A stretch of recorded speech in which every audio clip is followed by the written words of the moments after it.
Paaster Heenok Girmaa Salaalee arrabsoo duuchaan gadi qabuuf yaale seeratti dhiyaachuuf hojjetamaa jiraachuu waajjirri abbaa alangaa godina Shawaa Kaabaa beeksise.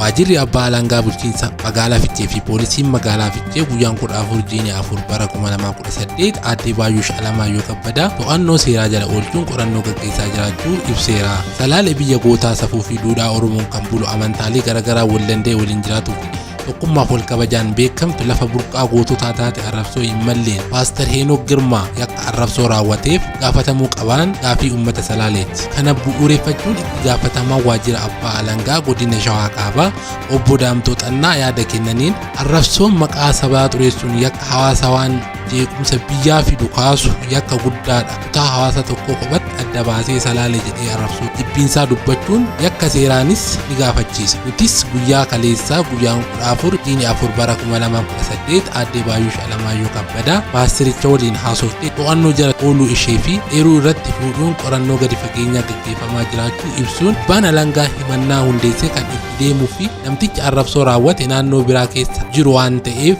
qaama federaalaa waliin mari'atamaa jira. Himannaa gaggeessuuf nu cinatti abukaatoon hedduu ni hirmaanna jedhaniiru. Himannaa hundeessinee xiyyeeffannoo addaan olaantummaa seeraa kabachiisuuf ni hojjanna jedhan.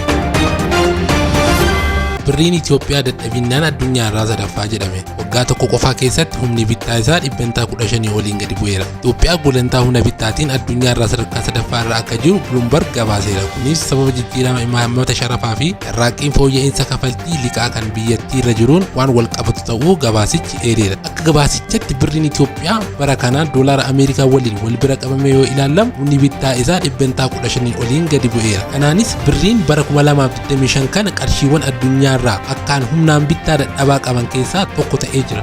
Bulchiinsi yeroo Tigraay dargaggoota Itoophiyaa fi Eertiraa lammiilee naannoo Tigraayitti beelaaf saaxilaman gargaaruuf socho'an galateeffate. Gidduu kana buufata lammiilee qe'ee isaanii irraa buqqa'anii naannoo Tigraayitti argamanitti beela mudate viidiyoon agarsiisu bahee jira. Lammiilee kanneeniif warri birmachuuf yaalan keessattuu dargaggoonni Itoophiyaa fi Eertiraa biyya keessaa fi ala jirtan lubbuun baraaruuf tattaaffii taasiftaniif galatoomaa jedhan. Pireezidaantiin bulchiinsa yeroo Tigraay Jeneraal Taaddasaa Waradaa. Viidiyoon bahe kun kan buufata buqqaatonni keessa qubatan tokko ta'uu eeranii buufataaleen akkasii 145 rakkoo wal fakkaataa keessa jiraachuun himan. Mootummaan federaalaa fi naannolees akka birmatan gaafataniiru.